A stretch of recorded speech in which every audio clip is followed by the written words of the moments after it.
बिस्मिल्लाहिर्रहमानिर्रहीम। अस्सलाम वालेकुम। इस वीडियो में मैं आज बात करूंगा PO box number 658 Lahore 658 Lahore में जो जॉब्स आई हैं उस हवाले से।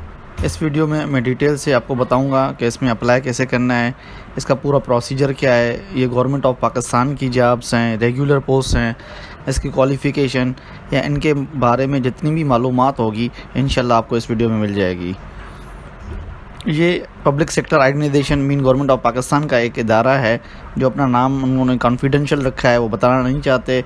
वो पाकिस्तानी नेशनल्स, पाकिस्तान के किसी भी सूबे से, किसी भी इलाके से वो लोग सब अप्लाई कर सकते हैं। इसमें कोई महदूद कोटा या प्रोविंशियल कोटा नहीं है। पाकिस्तानी नेशनल्स कहीं के भी हैं वो सब इसमें अप्लाई कर सकते हैं। रेगुलर भी हैं और कुछ कॉन्ट्रैक्ट पोस्ट्स भी हैं, इसमें आगे जाके वो कंफर्म भी हो सकती हैं। तो इसमें जो पहली नंबर पोस्ट है वो है junior assistant 1 admin oblique stores. ये रेगुलर पोस्ट है, कंफर्म पोस्ट है ये, और इनमें होता है स्पेशल पे स्केल होता है इनके पास। स्पेशल पे स्केल 4 है ये, और इनकी जो बेसिक तनख्वाह है वो होगी 21,100। मीन इसको आप इक्विवेलेंट अगर करेंगे तो ये 16 ग्रेड की फेडरल गवर्नमेंट की जैसे जॉब होती है उस हिसाब से जाके ये स्केल 4 जो स्केल होता है ये उसके इक्विवेलेंस में आ जाता है। ये 15 या 16 ग्रेड की जॉब है समझो। इसके लिए क्वालिफ़िकेशन जो है वो BCS मीन जो कंप्यूटर साइंस में होता है जैसे, या BBA है जिन लोगों के पास, like HRM, marketing, IT, supply chain management में जिन लोगों ने BBA किया हुआ है या BCS किया हुआ है वो लोग भी एलिजिबल हैं। या जिन लोगों के पास 2 साल की 2 years फर्स्ट डिवीजन, जिनके पास ये जो डिग्रीज़ हैं BCS और BBA फर्स्ट डिवीजन में होना लाजमी है, ये ज़रूरी है। अगर किसी के पास सेकंड डिवीजन में है तो वो इसमें एलिजिबल नहीं है, वो अप्लाई नहीं कर सकता इसमें। या जिन लोगों के पास BCS या BBA नहीं है तो वो BA है या BAC है, वो भी फर्स्ट डिवीजन में होनी चाहिए, और उनके पास एडमिन रिलेटेड क्वालिफ़िकेशन भी होनी चाहिए एज़ पर HEC जो स्टैंडर्ड है। तो ये ज़्यादातर उन लोगों के लिए सूटेबल है जिन लोगों ने BBA किया है या BCS किया है या BA और BSc किया और किसी फर्म में या किसी ऑर्गेनाइजेशन में काम कर रहे हैं एडमिन साइड पे, उनको कुछ एक्सपीरियंस है BA और BSc के साथ भी। लेकिन ये लाजिम है, याद रखें कि फ़र्स्ट डिवीजन जो है वो लाजमी आपका, तो वो लोग इसमें एलिजिबल हैं। एक्सपीरियंस की वैसे ज़रूरत नहीं है, जैसे BA और BSc वाले लोग हैं उनको ये फेवर कर जाएगा अगर उनके पास एक्सपीरियंस होगा एडमिन रिलेटेड। उसके बाद दूसरी जो पोस्ट है वो है जूनियर कंप्यूटर ऑपरेटर। ये कॉन्ट्रैक्ट की पोस्ट है।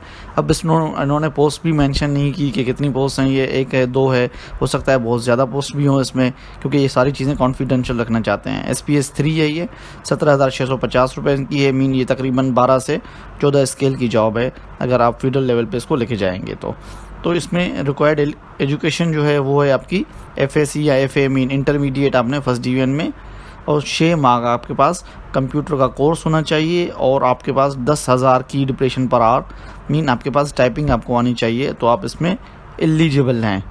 जिन लोगों के पास इंटरमीडिएट है, कंप्यूटर का कोर्स किया हुआ है, शॉर्ट सर्टिफिकेट है, शॉर्ट कोर्स है कम से कम 6 मंथ का, और उनके पास टाइपिंग है, टाइपिंग स्पीड है, तो वो लोग इसमें एलिजिबल हैं, वो अप्लाई कर सकते हैं। इसमें कोई एक्सपीरियंस नहीं है।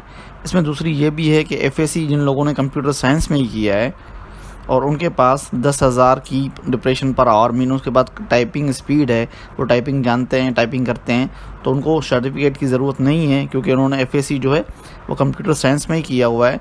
एक्सपीरियंस की भी ज़रूरत नहीं है, वो लोग इसमें एलिजिबल हैं, अप्लाई कर सकते हैं। ये दोनों पोस्टों के बारे में मैंने क्वालिफ़िकेशन बता दी। अब इसके टर्म्स एंड कंडीशन है जो समझने की चीज़ है, और इसमें आपको एप्लीकेशन फॉर्म भी मैं दिखा दूंगा, बता भी दूंगा वो क्या करना है, कैसे भेजना है। ये जो एज लिमिट है 18 से 35 साल तक जो लोग हैं वो इसमें एलिजिबल हैं, वो अप्लाई कर सकते हैं। जिन लोगों के पास CNSE बन गया है अभी और 35 साल तक एज है उनकी, और ये रिक्वायर्ड जो उनकी क्वालिफ़िकेशन है तो वो लोग इसमें एलिजिबल हैं, वो अप्लाई कर दें, कोई इशू नहीं इसमें। गवर्नमेंट एम्प्लॉइज़ अगर वो करना चाहते हैं, किसी के पास गवर्नमेंट की जॉब है वो और वो अप्लाई करना चाहता है, तो वो फिर अपने डिपार्टमेंट में NOC देगा, वहाँ से NOC लेगा, थ्रू प्रॉपर चैनल अप्लाई करेगा।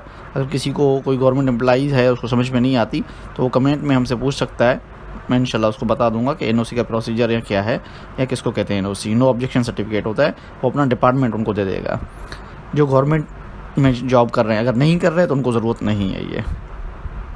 उसके अलावा शॉर्ट लिस्टेड कैंडिडेट्स, ये ऐसे बोला जाता है, ये सिलेक्टेड कैंडिडेट कहीं पे भी इनको अपॉइंट किया जा सकता है, आपकी पोस्टिंग कहीं पे भी हो सकती है पाकिस्तान में। व्हेन द प्रेस्क्राइब क्वालिफिकेशन, अच्छा यहाँ पे जो लिखा हुआ है फर्स्ट डिवीजन जो फाइनल डिग्री में होनी चाहिए, only 1 second division in entire academic career from matric onwards. ये याद रखें कि आपके पास मैट्रिक से लेके आप मास्टर्स हैं या एमफिल हैं या पीएचडी हैं, आपके पास एक जो है सेकंड डिवीजन चल सकता है, और थर्ड डिवीजन तो बिल्कुल भी उनको पास एक्सेप्ट नहीं करेंगे वो। अगर आपके पास कहीं किसी डिग्री में बीएससी में या इंटरमीडिएट में या बैचलर्स में आपके पास सेकंड डिवीजन है तो कोई इशू नहीं है, लेकिन जो उनको प्रिस्क्राइब क्वालिफिकेशन है, जैसे इन्होंने बीसीएस या बीबीए का है, तो इसमें भी फर्स्ट डिवीजन लाजमी है। अगर इसमें आपकी सेकंड डिवीजन है तो आप इसमें एलिजिबल नहीं है। The education certificate diploma code should be government recognise institution only, ठीक है, गवर्नमेंट इंस्टीट्यूट से आपके पास डिप्लोमा या जो सर्टिफिकेट देंगे आप वो होंगे। और इसके अलावा एप्लीकेशन फॉर्म है इसका, वो application form along with attested copies, आप जो डॉक्यूमेंट्स हैं मैट्रिक की मार्कशीट, सर्टिफिकेट, इंटरमीडिएट की, फिर ऐसे बीएससी बीबीए जो भी है आपका, उसकी एजुकेशन डिग्रीज़ मीन सर्टिफिकेट्स, उनको क्या करेंगे आप उनको अटेस्ट कराएंगे किसी भी गजेटेड ऑफिसर से। और उसके साथ आपके पास अगर एक्सपीरियंस है तो एक्सपीरियंस सर्टिफिकेट, CNSE की कॉपी वो भी अटेस्टेड, और फोटोग्राफ, क्योंकि उन्होंने फ़ोटो मेंशन नहीं किया, लेकिन एक फ़ोटोग्राफ आप उसको अटेस्टेड करा के, ये 4 चीज़ें अपनी CNSE, अपना फ़ोटो और ये अपनी डॉक्यूमेंट्स, और अगर आपके पास एक्सपीरियंस है तो वो सारी चीज़ें आप अटेस्ट करवाएंगे किसी भी गजेटेड ऑफिसर से, वो एप्लीकेशन फॉर्म के साथ। अभी इन्होंने एप्लीकेशन फॉर्म कोई दिया नहीं मखसूस, जो सिंपल एप्लीकेशन फॉर्म होता है आपको कहीं से भी मिल जाएगा, वरना मैं आपको इसकी लिंक भी दे दूंगा, फेसबुक पे कहीं से भी डाउनलोड कर सकते हैं, वैसे नेट से भी मिल जाएगा आपको फ़ोटो स्टेट जो भी शॉप्स होती हैं वहाँ से भी मिल जाता है, वरना आपको मैं सैंपल दिखा देता हूँ। अगर आपके पास कंप्यूटर है तो आप खुद बना के बाय कंप्यूटर में उसमें सॉफ्ट कॉपी में बना के प्रिंट निकाल दें। वो अपने भेजना है 30/5/2021 तक, ये इनकी लास्ट डेट है। अगर आपको कोई चीज़ समझ में नहीं आती, कोई कुछ पूछना है, तो ये इनका नंबर है, इस नंबर पे आप कॉल करके उनसे भी पूछ सकते हैं। और ये जो एप्लीकेशंस होंगी, अब ये एप्लीकेशंस याद रखें, ये सिर्फ़ और सिर्फ पोस्ट ऑफिस के थ्रू जाएंगी, ये किसी भी प्राइवेट कोरियर सर्विस के थ्रू नहीं जाएंगी। ये आप पोस्ट ऑफिस में जाएंगे, वहाँ पे आप एनवेलप लिखेंगे, एनवेलप पे ये एड्रेस लिखेंगे, to the director admin PO box number 658 Lahore, बस उसके पीछे साइड पे अपनी एड्रेस लिखेंगे, आप अपना नाम लिखेंगे, एड्रेस लिखेंगे और अपना मोबाइल नंबर लिखेंगे। अब एक चीज़ और याद रखें कि आप जब भी एनवेलप भेजें किसी भी उनको जॉब के लिए, तो उसके कॉर्नर पे, राइट कॉर्नर पे जाके अपनी किस पोस्ट के लिए कर रहे हैं उसका नाम लिखते हैं। जैसे अभी आप जूनियर असिस्टेंट 1 के लिए कर रहे हैं, तो आप कॉर्नर पे जाके लिख देंगे जूनियर असिस्टेंट 1, ताकि उनको जैसे एनवेलप मिलेगा तो वो वहीं से ही पहचान लेंगे कि ये पोस्ट किस पोस्ट के लिए आया है, तो उसको हिसाब से कैटेगराइज़ किया जाएगा। ये आपको एप्लीकेशन फॉर्म दिखा देता हूँ कि मेरे पास एक एप्लीकेशन फॉर्म पुराना पड़ा था, तो मैंने इसको ये यहाँ पे इसको स्ट्राइक थ्रू किया है। इसके अगर आप बनाना चाहते हैं खुद, तो यहाँ पे जैसे लिखा हुआ है डायरेक्टर एडमिन लिखेंगे ऊपर, PO बॉक्स नंबर 658 लाहौर, और ये है इसका सिंपल।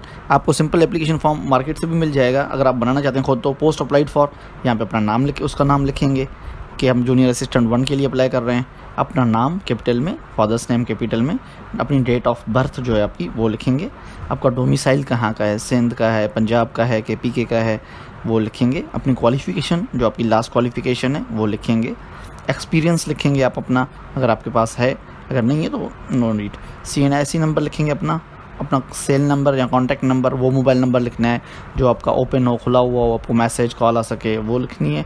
उसके बाद पोस्टल एड्रेस लिखनी है। अब पोस्टल एड्रेस जो है वो ज़रूरी नहीं कि आपकी जो CNIC पे लिखी हुई है घर की एड्रेस है वो लिख दें, आप किसी शॉप की, ऑफिस की, दुकान की, या अगर आप घर की भी देना चाहते हैं तो उसको प्रोमिनेंट करके लिखें कि नज़दीक में कोई मस्जिद है, कोई मार्केट है, ताकि आपको कोई जो ख़त वगैरह भेजेंगे वो जो भी लेटर इशू करेंगे वो उस पोस्टल एड्रेस पे आएगा। तो ये आपने याद रखना है, ये क्लियर अपनी पोस्टल एड्रेस लिखनी है आपने, और परमानेंट एड्रेस जो आपकी CNIC पे लिखी हुई है वही परमानेंट एड्रेस है आपकी, वो लिखेंगे, यहाँ पे डेट लगाएंगे और सिग्नेचर करेंगे इधर अपनी। ये एप्लीकेशन फॉर्म, अपने डॉक्यूमेंट्स, CNIC, फ़ोटो और जितनी भी डिग्रीज़ हैं आपकी वो अटेस्टेड, और अगर आपके पास एक्सपीरियंस सर्टिफिकेट है तो वो सारे बना के आप PO बॉक्स नंबर 658 लाहौर पे अरसाल कर देंगे। कोई चीज़ समझ में नहीं आई तो आप पूछ सकते हैं। थैंक्स फॉर वॉचिंग, शुक्रिया, अल्लाह हाफिज़।